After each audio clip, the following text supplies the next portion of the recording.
Lost in Solway, the latest novel by George Fairbrother. One foggy night in the bleak January of 1943, with storm clouds and enemy bombers in the skies above them, life and death decisions confront many of Solway's home front heroes and villains. That night, Sylvia and Sydney, a pair of brave, hard-working young people, are brutally propelled into a strange and incomprehensible world, finding themselves on a remarkable, terrifying, and occasionally comical journey into the unknown. Lost in Solway, available on ebook and paperback from Amazon. Find out more on georgefairbrother.com. You are listening to the Bill Podcast with me, Natalie Rolls. Brought to you in association with georgefairbrother.com. shop.saturdaymorningpress.co.uk and cityfiction.co.uk.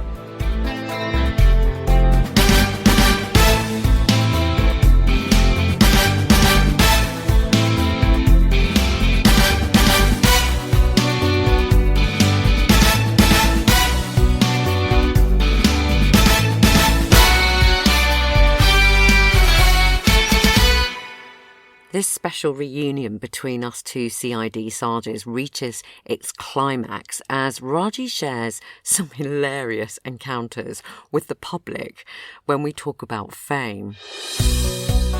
Raji also takes part in my roles play, quickfire round, and then dishes out some absolutely fascinating insight into the acting process, including some of his brilliant self-tape tips, which I have since used. Oh, and we chat about soup.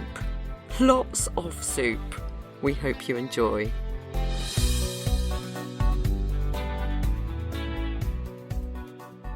What about your TV guest roles? Your TV guest roles. Look, Poirot, Robin Hood, Waking the Dead, Waterloo Road, Law and Order. There's loads. I'll tell you one story I will tell you. So it's when I was at EastEnders. I was down at IKEA in Croydon. I was with the kids and popped to, there's a Burger King just nearby, and we were just getting some lunch before we headed home. And this older Asian gentleman came up to me, and my kids were sitting over in the corner so I could see them, and I was like keeping an eye. And he said, look, do you mind if I just stop you for a minute? And I said, no, you're right. He said, look, I just want to say I really love your family in EastEnders. And I said, oh, thank you. Yeah, you're doing a really great job. Representation, it's lovely to see you, I said, oh, thank you for that. And he said, can I ask you one question though? And I said, yeah, of course. He said, I'm intrigued, why did you leave the police force to become an actor?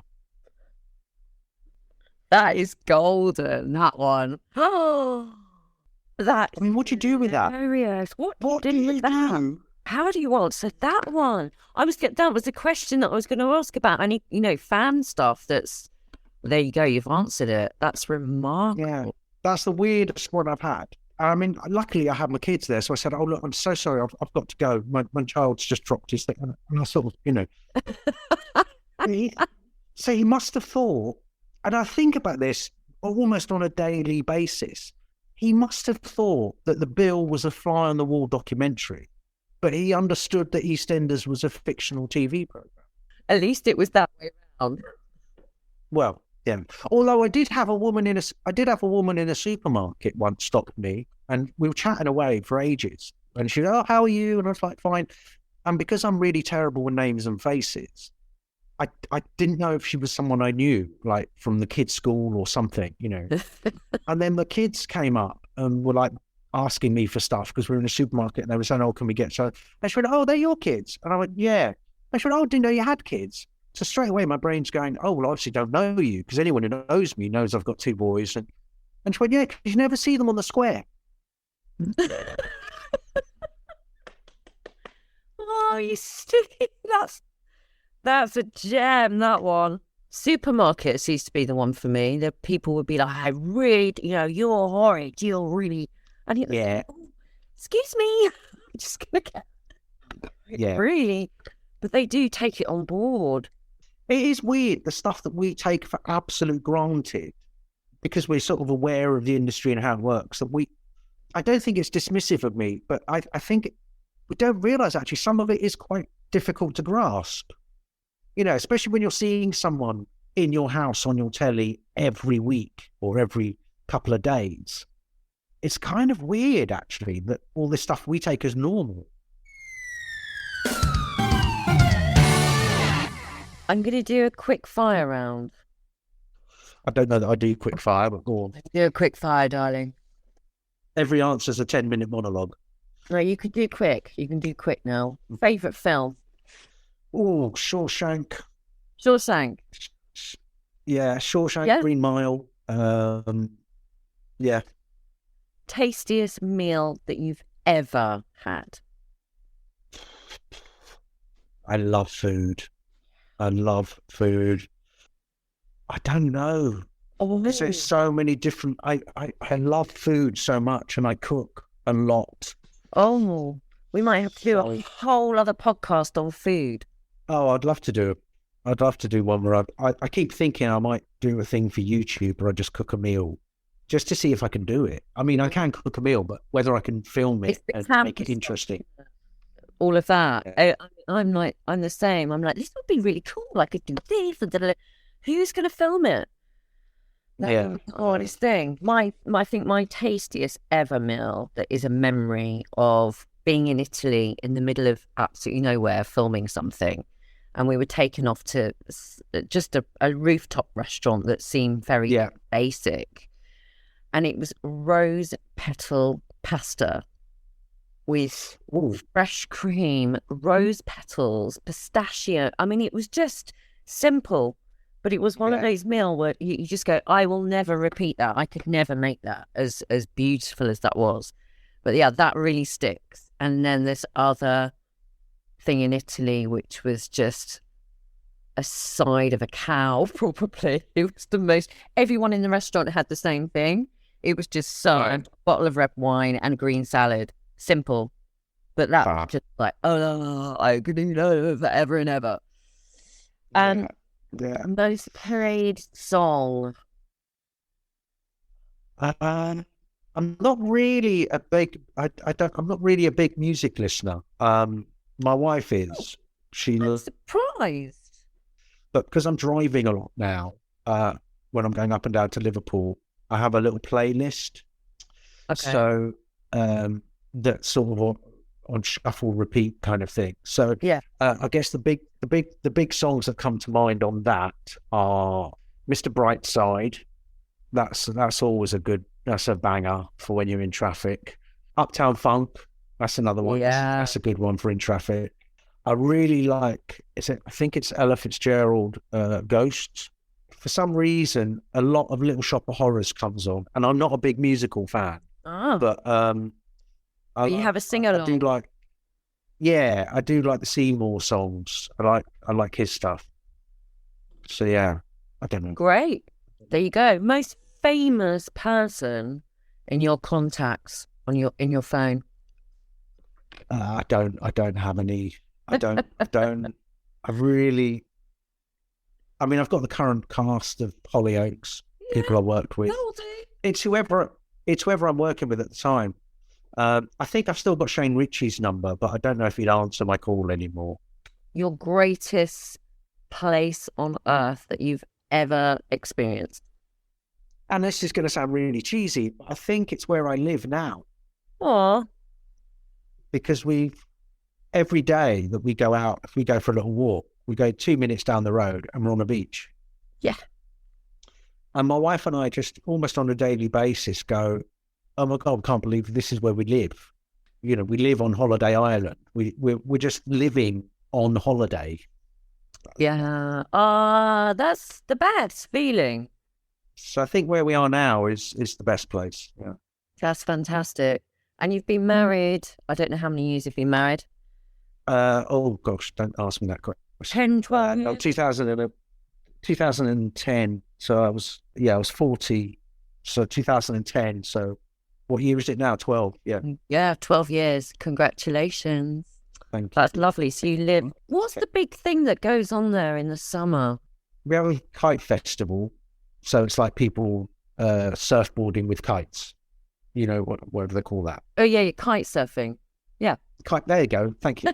Yeah. Those two words together. That's I know that one. Yeah, I don't know what it's called. It's surfing and there's kites. I don't know. Kite surfing. Oh, dang, that's like a green room moment. This is when you know that the stupid Raji in the podcast isn't that far removed from the real Raji. Oh, funny. Guilty pleasure. What's your guilty pleasure? I don't have any. I don't think, because I'm never guilty about anything. If I do something, I'm sort of too old to care about stuff like that. Great answer. I could easily eat 20 Cornish pasties in a day. You know, I mean, that's... Well, that's a Cornish pasty. Yeah, Who's say homemade Cornish pasty? Which I do. I do my own. So there's nothing very happy. Very happy about a Cornish pasty. I love shortbread. You make it? A good glass of wood. I don't. My wife does. I don't really do baking or sweets. She's very good at that stuff. She makes the best cheesecake in the universe. So she does this brilliant baked cheesecake, which I absolutely love. Yeah, all my guilty pleasures are food related. I don't actually feel guilty about them. So great. I've just got into Star Bars again. Do you remember Star Bars? I don't know what that is. Oh, it's like a better Snicker. Anything with peanuts. Oh. But it's like a roll thing. Anyway, look up. See, I'm not a sweet person. Oh, no, I've just gone crazy on those at the moment. They're still 60p as well, which is unbelievable. It's a bargain. Sad. What's the latest Netflix or Amazon show that you can rate? The biggest thing at the moment for us is Yellowstone, which is on Paramount Plus. Okay, don't know it. It is absolutely fantastic, and there's a spin-off called 1883. We actually saw that before we saw Yellowstone. It's just brilliant. I can really, really recommend it. I won't ruin it, but it's 1883 is back to the sort of Western era from a predominantly female perspective. And it's just extraordinary because you kind of go, oh my God, of course there were women back then. Of course there were, but they're never featured. And this is a whole series kind of telling the story of a journey in that world, but mostly through a female perspective. And it's just brilliant. And then because of that, we started watching Yellowstone, which is the series that it's a spin-off of with Kevin Costner. And to be honest, I'm not a huge Kevin Costner fan, but this is a seminal piece of work. It's just brilliant. Like it? Good tip. What's your funniest sitcom? That's a tough one. I absolutely loved Modern Family. Yeah. And then absolutely loved Schitt's Creek. Love. Which is, I mean, just mind-blowing how good it is. Yeah. But also, whilst all that is going on, possibly I think the best piece of work I've ever seen is Afterlife. Ricky Gervais. Okay. Just because it's deep and you're laughing and crying and just doing all of the emotions, just, you know, extraordinary pieces of work. Extraordinary pieces. I agree completely with Schitt's Creek, Modern Family. Curb Your Enthusiasm. Never got into that. Didn't get into it, Mr. Larry? No. Him? No. What else can I give you? I'll tell you one that I've just been doing at the moment is Pen 15, and it's written by two girls in their 20s. It's on, I think it's on Sky Comedy.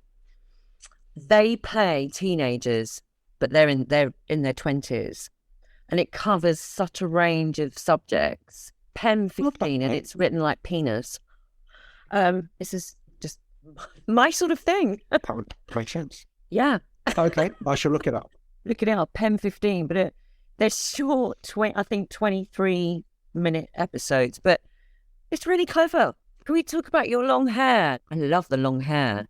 Well, before I did East is East, so from when I left drama college to when I did East is East, so that's about 6-7 years, my hair was never cut.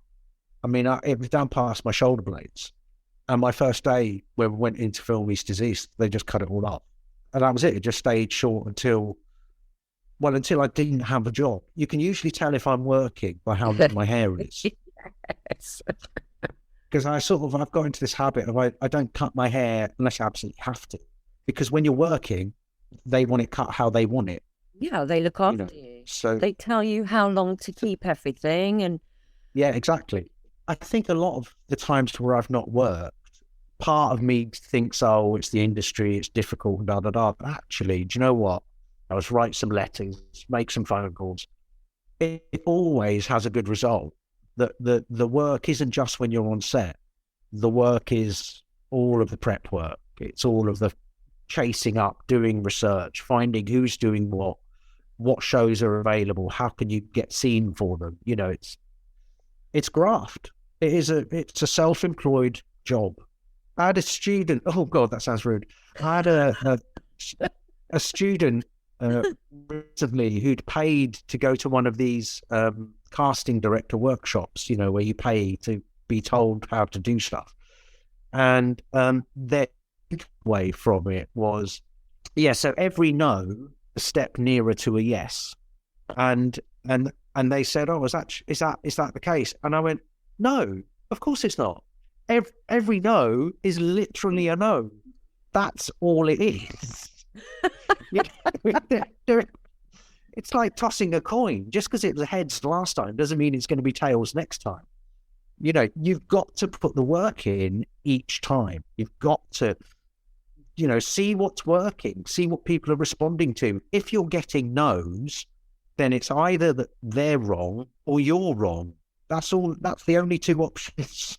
There's a whole industry of people out there trying to convince others that there's some magic formula that if you do X, Y, and Z, if you pay money to this person or that person, whereas actually you shouldn't have to pay any money to anyone. You should just do your research and write to people and be honest and say, this is my experience, this is who I am, I'd like to work with you, what do I need to do?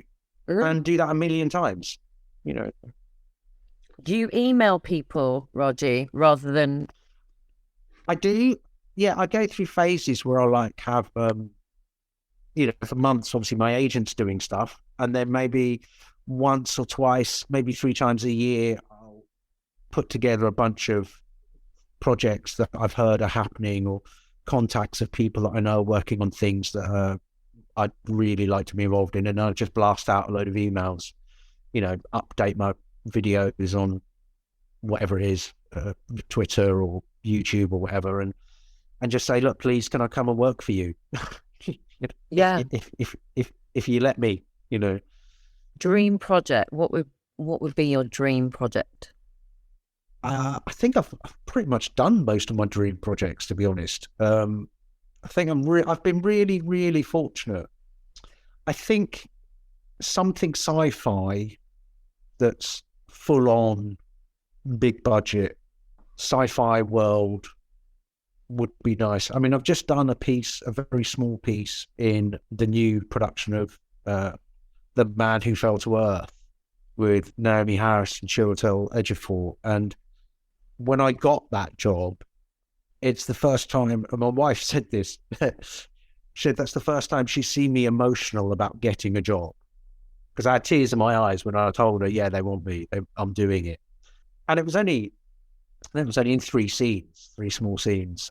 But just to work with that kind of team was extraordinary, because it's a different level, because it's huge budget and everything is just bang on point, Yeah. And watching the director, Alex Kurtzman, just the way he was allowing people space to, okay, let's see how you want to do it. Now let's do it how the cameras want to do it. Now let's do it again how I want it done. Now let's do it again how you want it. And it was just this kind of whole collaborative way of working. Was just I spent the 4 or 5 days I was there, I just spent most of my time just observing how everything's done, So yeah, being able to work on something like that for more than a few days would be fantastic. Like just that whole thing working at that level is completely different. As actors, we have to remember that it's not like we're giving service, it's not like we're nurses or police officers or putting our lives on the line. So production companies owe us nothing. They employ us for the duration of our contract, and that's it. Mm-hmm. And it's just, I think some people struggle with that, but they are ruthless, and you are a talking prop. And once your usefulness has ended, that's it. You're back in the storeroom, On the shelf collecting dust. Yeah, exactly. Yeah. Exactly.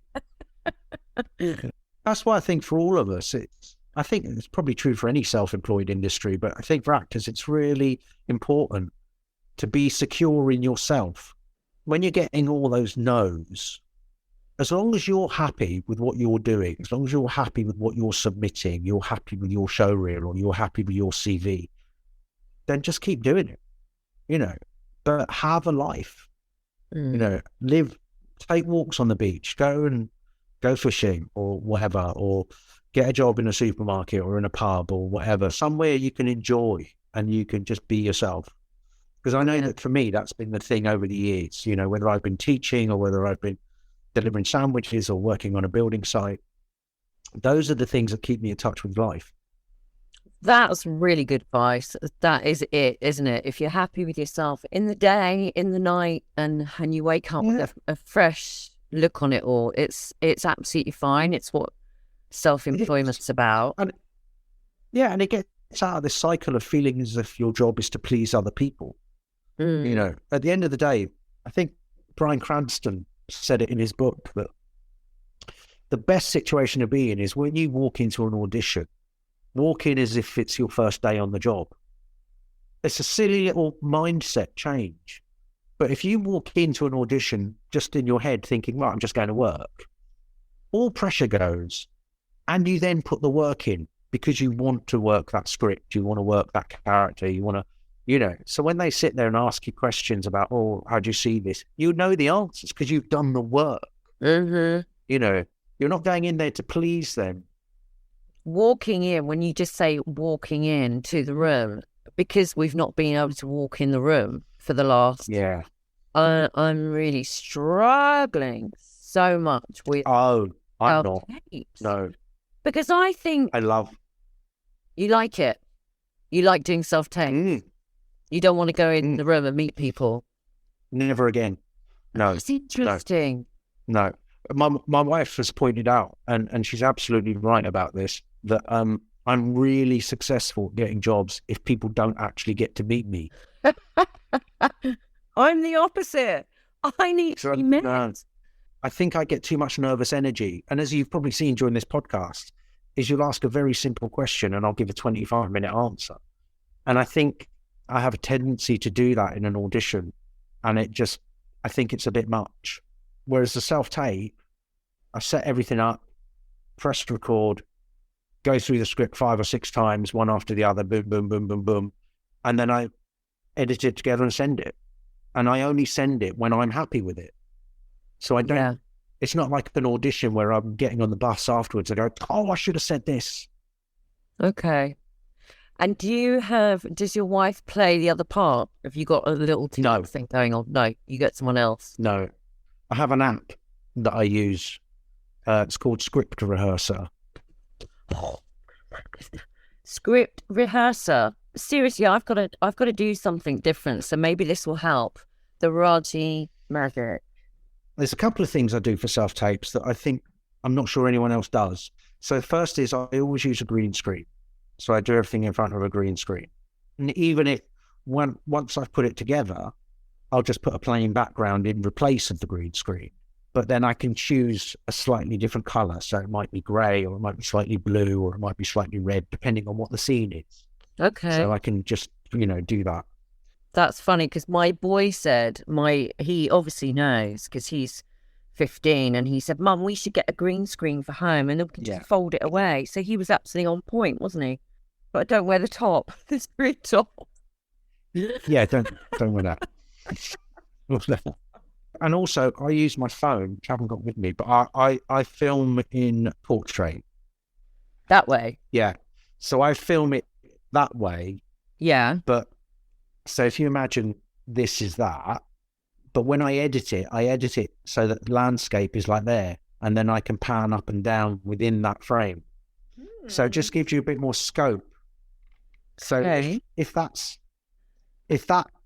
frame now is the width of the portrait, I've also got more room below. So if my character stands up or sits down, then within the editing, I can pan and zoom. So I can be filming there and I'm standing, and then my character sits down and I just pan and zoom with the frame. Yeah. So it saves me having to actually move the camera. I don't know if I explained that very well. Yeah. No, I get that now. So if I show you, I can show you a script. So if I press this. I'm really not sure. I wasn't even planning on going to the hospital ball. Someone's got to give a little speech to introduce him. ... And I thought, who better than you? So that plays the offlines, and I can adjust it to change the tone or the speed at which they say the lines, and then leaves gaps for my lines. Fantastic.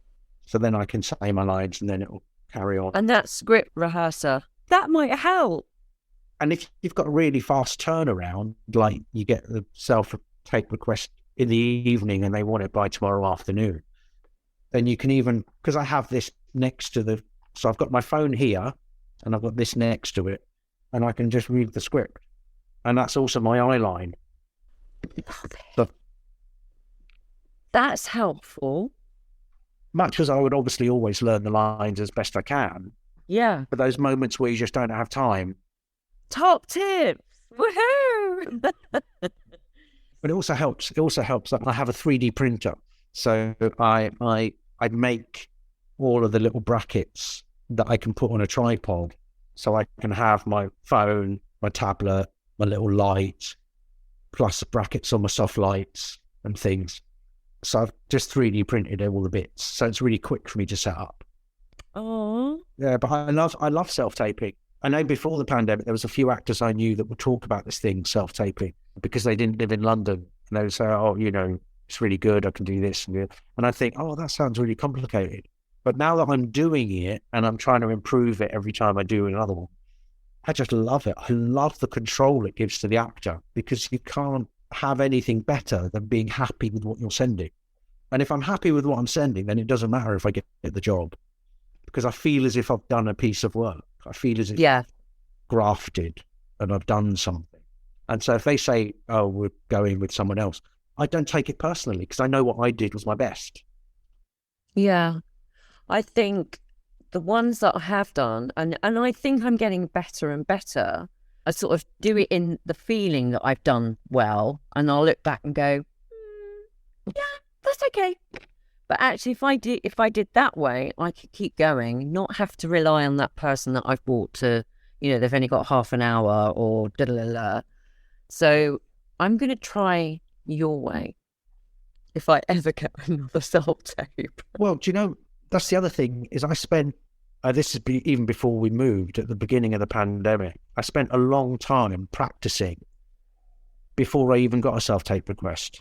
Okay.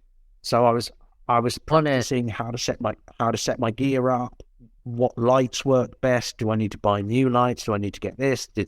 That's how I came to sort of realize I need to do it on a green screen, because then I could set it up in my garage and it didn't matter what was around me. Steve Hartley's like that. He's got it well organised in his garage. Well, you have to be. I think, you have to be. And so I would get scripts off of like BBC Writers' Room, and I would just go, okay, let's imagine I'm doing that scene. Yeah. And I would just practice with that scene. But I think I've done it for about 2 months on and off. practicing different things, different cameras, tried it with the GoPro, tried it with my phone, tried it with my tablet, tried lots of different setups before I was happy. And then the very first self-tape request that came in, I think I knocked it out in about an hour and I got the job straight away. Woohoo! I think I've only done about 7 self-tapes since I started doing them, and I got 5 of the jobs. So I think that's not a bad return. That's amazing. It just, for me, it takes away those moments of self-doubt, because I just think, well, I do this because I love the work. So I enjoy that anyway. Yeah. And I've learned to edit. I've learned to use green screen software. I've learned script editing. I'm learning parts of the craft while I'm doing it. So, and edit your own show reel as well. I think that's really important. Learn to edit so that you can edit your own show reel, because only you know which of your stuff is your best stuff. Don't leave it up to someone else to make a decision. Nice one, Raji. That's the educator in me coming out. Yeah, I like it. It's so nice to be with you this morning. Well, thank you for having me, and I hope I haven't taken up too much of your time. Great chats, great answers. Just thank you. No, it's been a pleasure. I have to go. I've got to make some soup, and then I've got to get in the car. I love the fact you make your soup. What's your soup? Yeah, courgette and carrot today. Do you make your own stock? No, not at that stage yet. No. Well, I'm having actually doing roast chicken on Sunday, so I probably will make a stock for the first time once I've got the bones. Do you know what's a good tip? When you're bash it down with like a like a masher when it's in the hot water. So really bash it down beforehand, if you know what I mean. Because they say you should roast the bones before. Yeah, well, I've got a Ninja Foodie, so it does all the different things. It's like a pressure cooker. Pressure washer. Just Harkus. Just run the kitchen. Chicken everywhere. Oh, thank you so much, Raji, for being such a fantastic guest. It was really lovely to be reunited with you after 20 years. Next time, I interview my dear friend, Jane Wall, who played PC Di Worrell. Jane lives and works in LA now and has just starred in a feature film over there. Plus, guest starred in the likes of Grey's Anatomy. So we will be chatting about that, plus, of course, her memories of The Bill. We hope you'll join us. You have been listening to The Bill podcast, presented by me, Natalie Rolls. Brought to you in association with GeorgeFairbrother.com, shop.saturdaymorningpress.co.uk and cityfiction.co.uk. The Bill podcast is produced by Oliver Crocker, co-produced by Ben Adams, Glenn Allen, Rob Cook, Georgina Dark, Sarah Kuiper, Calvin Millward, Maz Mirablis, Alex Mockler, and Simon Wolfe. Executive produced by Isabel Allen, Ben Ashmore, Alana Dewar, Andrew Dyack, Paul Dunn, Tony Drury, Dan Evans, Laura Ewing, George Fairbrother, Luke Hegarty, Alan Hunting, Edward Kellett, James Ledane, Lucy McNeil, Gary Moncur, Danny Morris, Steph Morris, Claire Norbury, Laura Pennyfay, Michael Seeley, Tom Sherrington, Angel Stannard, Paul Statter, Patrick Stratford, Tom Wentworth, Michael Weil, and Sarah Went. The theme music is composed by Matthew Annis. You can unlock over 100 hours of bonus The Bill podcast content as a patron, including cast and crew commentaries, reunions, reactions, pilgrimages, off-the-beat podcasts, and much more. Support us from $2.49 a month at patreon.com/The Build Podcast.